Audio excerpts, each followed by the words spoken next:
समग्र विश्व गवाक्षर आज विश्व वन दिवस पालन करा जाउछि। जेहेतु आम भितरकनिका जातीय उद्यान कोल सब बसवास करुचे तेणु समग्र भारत वर्ष रे जो सर्वबृहत लुणा जंगल अच्छी से सुंदरबन, द्वितीय सर्वबृहत हूँ भितरकनिका।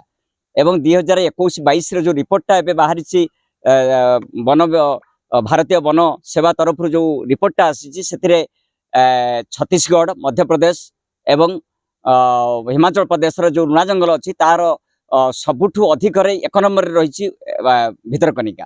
तेणु लुणा जंगल खाली रही वन आमर हेन्ताल वन से 1 नंबर रही।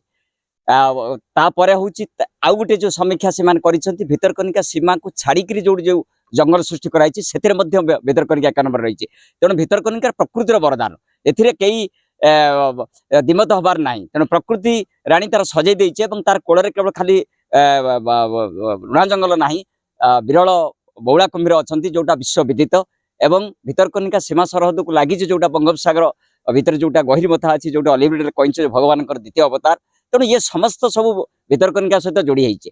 1999 महाबात्या समय जितेबाला समग्र उपकूल ओडिशा उपकूल ध्वस्त विध्वस्त होता से ये जो आमर भितरकनिकार जो लुणा जंगल अच्छी ता पार्श्ववर्ती एवं ता कोଳରେ रोथुवा जनबसती गोटे कदलीपत्र चेन था। तेणु प्रकृति जितेबाला तांडव करुच्ची क्या विश्व तापन जलवायु परिवर्तन बर्तमान समग्र विश्व जितेबाला आतंकित हो पड़ती से समय लुणा जंगल आवश्यकता अच्छी सुरक्षा करने। विश्व वन दिवस रे जो मेसेज अच्छी गोटे सुंदर सबुज साक्षर बहन करुवा सबुज हस्ताक्षर बहन करुवा पृथ्वीटा आम चाहूँ क्या भविष्य पीढ़ी जदि सबुज हस्ताक्षर पृथ्वी न रही मानव समाज ध्वंस पाई।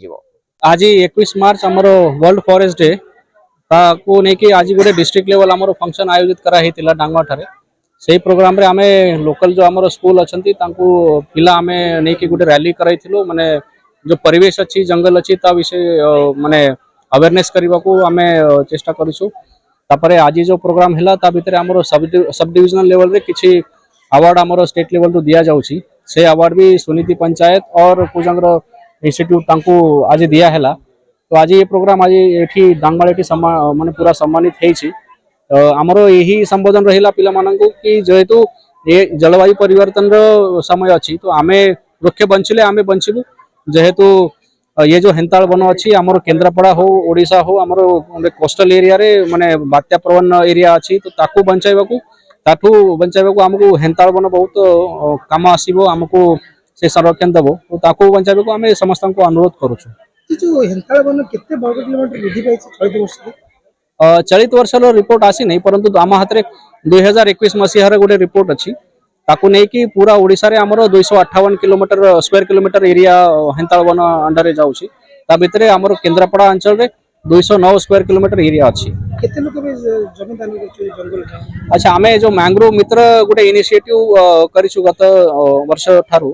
तो से मैंग्रोव मित्र भितर जो नदी पाखरे नदी कूल रे जो लोकंकर नदी पठा पाखरे जो जमी अच्छी जांकर पट्टा जमी अच्छी जोटा नदी माने खाइबा को धीरे धीरे लागिलानी तो ताकू रोकिबा पई आमे तांको अनुरोध करिकि और से माने भी राजी हो गले कि आमर जो जमी अच्छी ता भितर आमे किछि हेन्ताल वन मैंग्रोव प्लांटेशन किछि करिवो। तो पाखापाखि 32 लोक आमर आगु होइतिले पुनी आज आमे और 4 लोक माने पाखापाखि 36 लोक हो गलेनी ये अंचल रे कि जो तांकर जमी दान करिसंती और पाखापाखि 65 एकर जमी हमको मिली। एटा बहुत भलो कथा। तो एटा आमर परिवेश पाई भलो और केन्द्रापड़ा अंचल पाई भी भलो मो कहूँ कि कहीं मानी।